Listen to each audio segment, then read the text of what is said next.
وبركاته نحمده ونصلي على رسوله الكريم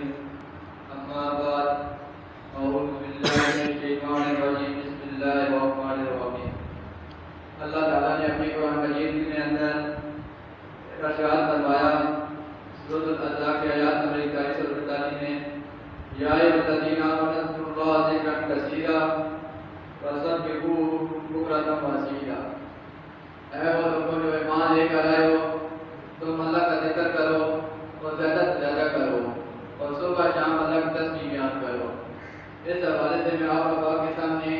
ایک حدیث بیان کرنا چاہتا ہوں۔ حضرت ابو ہریرہ رضی اللہ تعالیٰ عنہ فرماتے ہیں کہ نبی کریم صلی اللہ علیہ وسلم نے فرمایا جس شخص نے یہ کلمات دن میں 100 مرتبہ فرمائے گئے لا الہ الا اللہ وحدہ لا شریک لہ لہ الملک و لہ الحمد وہو علی کل شیء قدیر، تو اسے 10 غلام آزاد کرنے جتنا جو ثواب ہوگا اور اس کی 100 نیکیاں لکھ دی جائیں گی اور 100 گناہ معاف کر دیے جائیں گے۔